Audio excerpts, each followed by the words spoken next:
Oh, but who does it vertical? All right, guys. Welcome back. Welcome back to my channel. So this is dinner in medical school. It is Nature Valley. These come in handy. These are actually one of the cheaper items that you could get in St. George's because I don't know why, it's like 2 EC for one of these. But like protein bars are like 20 EC, which is like 10 bucks, 8 bucks.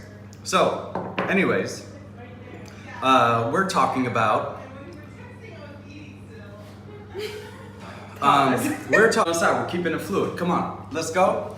I want to show you what it's like to, of what you would be, what slides would look like in your first term of medical school. So Sahar, where's your iPad? I don't have my iPad. Where's your iPad? All right, guys. So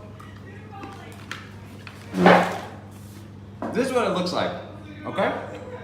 I had no idea how I would get my information before coming here. Like, would it be notes? Would it be PDFs? Would it be, So here are the slides. Here's what you're gonna see in your first week. We're gonna go over stuff like homeostasis, membrane and gas transport, cellular organization, a lot of that. Lipids, cell division, DNA, right? So it's a lot of basic bio stuff.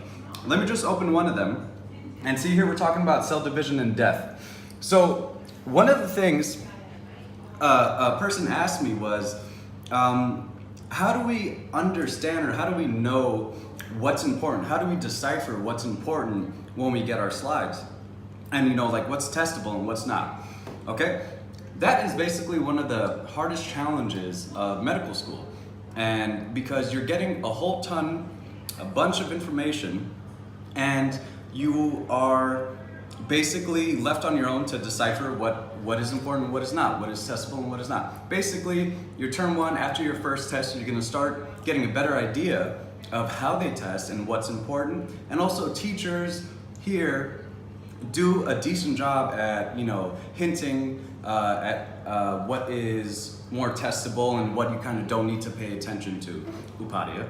And then, so here's one of the things you could also do. At the beginning of every lecture, you're gonna see objectives and an objective list, right? So it's like, describe the role of cyclins and cyclin-dependent kinases in cell cycle regulation. So it's stuff like that. It's, we kind of built a habit of just kind of like skipping over this because we just want to get to the meat of the information. So just try your best to, if you're really lost, just start from here and kind of keep these in mind.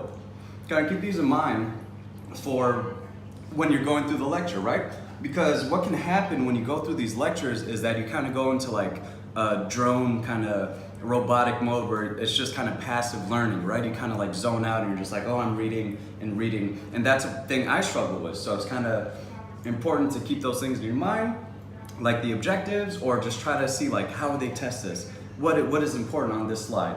They do a lot of bolding. And they, give you a lot of graphs and pictures, diagrams, so it kind of gives you a better idea. So this is what it looks like, right? There's a lot of pictures. The further you go on in your terms, there'll be less pictures and more words. But one of the important things is that they ramp you up pretty decently.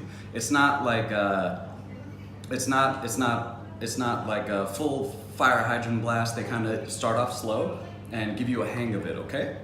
So that's basically it.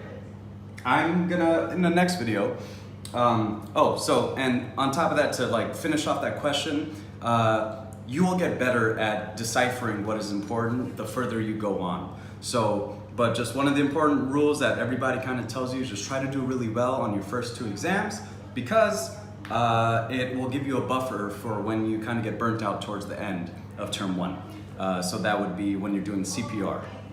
So, yes. I hope that answers your question, and in the next video I'll show you more about what these slides would look like. These slides are kind of bare and they're kind of more simple, but these slides will get more informative and stuff like that the further you go on. So that's it. Hope you liked it. Yeah, thank you. I appreciate it. Have a good day.